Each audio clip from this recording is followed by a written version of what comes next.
शिव महापुराण कर रही है, शंकर की कथा कर रही है। एक छोटा सा उपाय अवश्य करिएगा। मान लो आपको लग रहा है कि आपके घर में पितृदोष है, आपको ऐसा महसूस होता है, तो किसी भी नवरात्रि के पहले जो अमावस्या पड़ती है, चावल की कटोरी में एक कपूर का टुकड़ा रख दीजिए, मान छोटा सा, और कपूर का टुकड़ा रखकर उस कपूर को दरवाजे के बाहर कटोरी में ही, चावल रखी हुई कटोरी में ही उसको पितरों का स्मरण कर कर जला दीजिए। और जलाने के बाद उस चावल को कहीं भी किसी भी वृक्ष की छांव में पक्षियों के लिए डाल दीजिए। शिव महापुराण की कथा कहती है, अगर मान लो पितृ आपको कष्ट दे रहे हैं, पितृ आपको तकलीफ दे रहे हैं, कोई काम नहीं होने दे रहे हैं, या कहीं आपको ऐसा लगता है कि पितरों का दोष है, तो वो पितृ दोष देवी, अब ये जो आप करेंगे ये कब कर रहे हैं? अमावस्या के दिन आप उसको रख रहे हैं। अमावस्या के दिन उसको रखकर रात भर आपने रखा कपूर के साथ में, सुबह एकम पड़ गई, नवरात्रि लग गई, उसी दिन उसको जलाकर आपने पटक दिया।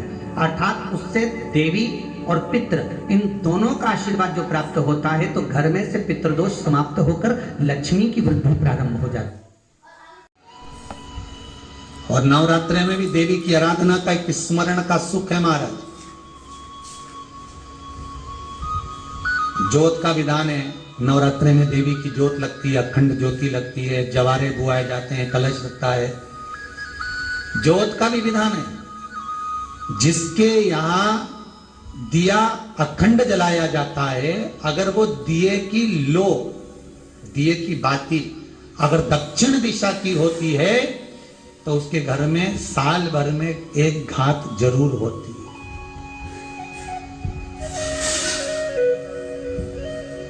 जो दिया अखंड जलता है, उसकी बाती का मुख दक्षिण का नहीं होना चाहिए।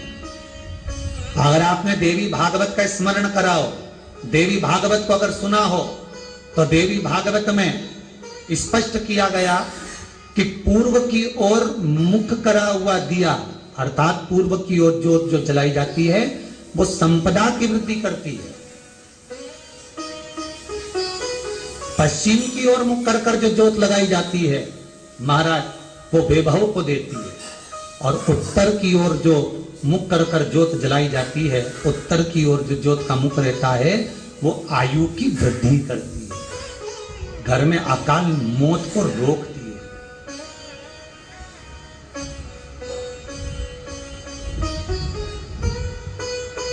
नवरात्रि का जो भाव तत्व है उसको भी अच्छे से समझ लेना। दक्षिण की ओर ज्योत ना लगाएं, अगर आपको लगाना है पूरब की लगाएं, पश्चिम की लगाएं या उत्तर की लगाएं।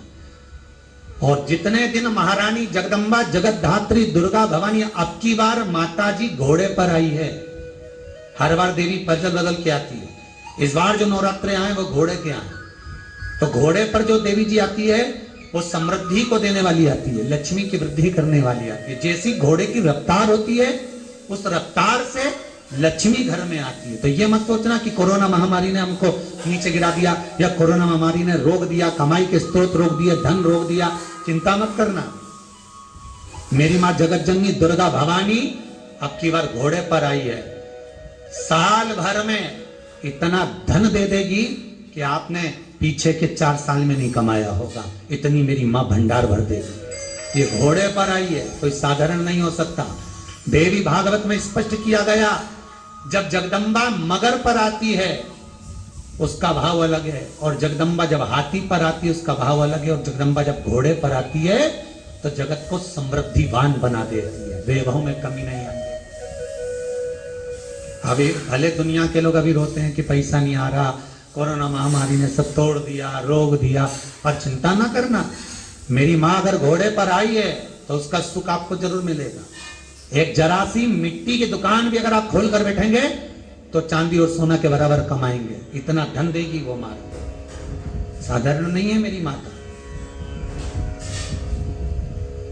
तात्विक सुख का आनंद देने वाली, लाभ तत्व प्रदान कर। और नवरात्रि में भी अगर आपकी कोई कामना है, आपकी अगर इच्छा है, आपका मन है, तो जगत जननी की आराधना करो। पति और पत्नी में अगर क्लेश है तो जगदम्बा के मंदिर में मक्खन चढ़ाओ, प्रेम बढ़ जाएगा। आपको लगता है कि पति कोई अन्य स्त्री से लगा हुआ है या परिवार टूट रहा है, तलाक तक पहुंच गया है, तो माता के मंदिर में आप ध्वजा लगवाइए, उस ध्वजा पर मक्खन लगाकर लगवाइए, आपको लाभ मिलेगा।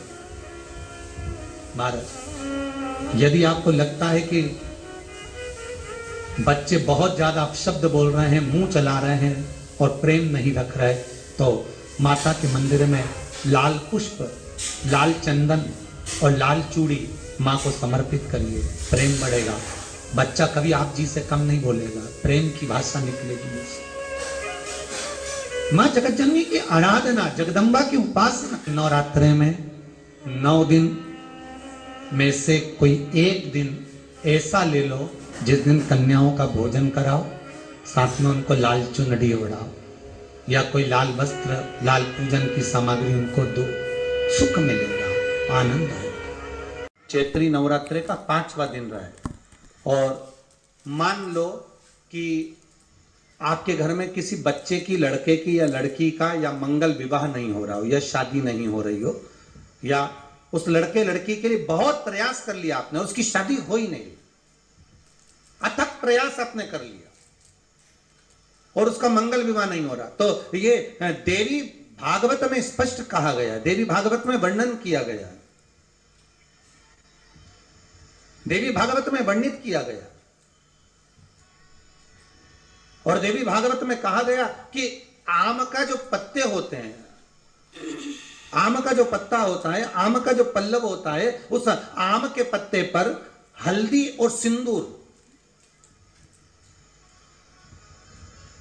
इन दोनों से स्वस्तिक का निर्माण किया जाए। देवी भागवत का संवाद है, बहुत ध्यान देना महाराज। जिन कन्याओं का विवाह ना हो पंचमी के दिन, नवरात्रे की कोई सी भी पंचमी, मतलब जो पंचमी तिथि पड़ेगी, कोई भी नवरात्रा हो, चाहे वो 4 नवरात्रे में से, चाहे वो पौष का हो, अश्विन का हो, चैत्र का हो, आषाढ़ का हो, किसी भी नवरात्रे में आप कर सकते हैं।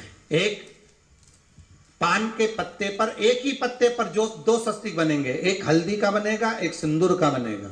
बस अंतर इतना है, जो हल्दी का स्वस्तिक है उस पर कंकु के चावल अर्थात रौली के चावल, रोली कुंकू के चावल रखना है, और जो सिंदूर का है उस पे हल्दी के चावल रखना है। इतना रखकर जिस लड़का लड़की का विवाह नहीं होता उसकी हथेली पर रखकर उसका नाम और गोत्र बोलकर महाराज उसको ले जाकर नीम के पेड़ के नीचे उसको रख दिया जाता है। मात्र 3.5 या 4 महीने ऐसे रहते हैं जिसके अंदर उस लड़का लड़की का विवाह पक्का हो जाता है। जिसका विवाह नहीं होता केवल उसी के लिए यज्ञ का धुआं तरंगता देता। कभी मौका मिले हम तो कहेंगे हर घर में, प्रत्येक घर में महीने में 2 महीने में एक बार तो तुम धूप छोड़ी दिया करो, चाहे यज्ञ करी लिया करो। एक थोड़ा सा यज्ञ पूजन, थोड़ी सी कंडा जलाया, गोबरी जलाई, घी शक्कर लिया, छोड़ दिया, भगवान के नाम का ही छोड़ दो। जरूरी नहीं है कि तुम्हें कुछ मांगना ही है, उसलिए छोड़ो भगवान का, प्रभु शिव कहकर ही छोड़ दो, नारायण कहकर ही छोड़ दो, राम कहकर ही छोड़ दो, कृष्ण कहकर ही छोड़ दो, उसको दे दो।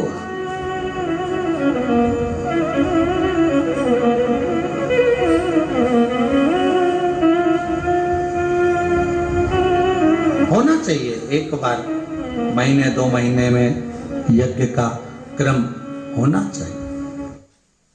महीने 2 महीने में घर में अगर कोई रुद्राक्ष रखा हो, उस रुद्राक्ष को पानी में डालकर पूरे घर में छींटना चाहिए महीने 2 महीने में। क्यों? कोई गलत ऊर्जा हमारे घर में आ रही हो, गलत कोई पांव पड़ रहे हो, रुद्राक्ष का जल महाराज सर्व जगह छीट देने पर वो गलत जो ऊर्जा है वो एक क्षण में समाप्त हो जाती है। छीट देना।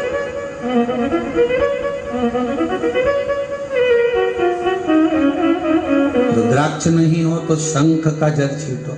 हमारे यहाँ तो आज भी हिंदू धर्म में नियम है, आरती के बाद शंख का पानी जल छीटा जाता है।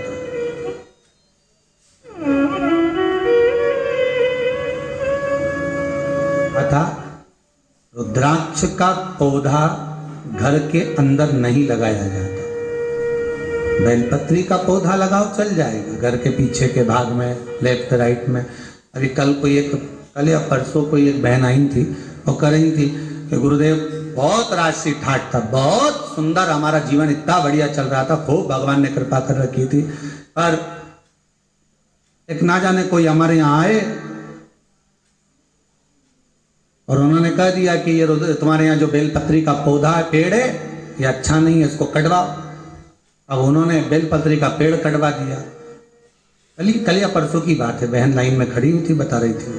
तो बेलपत्री का पेड़ जिस दिन से कटा, उसके दूसरे दिन से ऐसे नीचे आना प्रारंभ हुआ गुरुदेव कि खाने तक के लाले पड़ रहे। ये स्थिति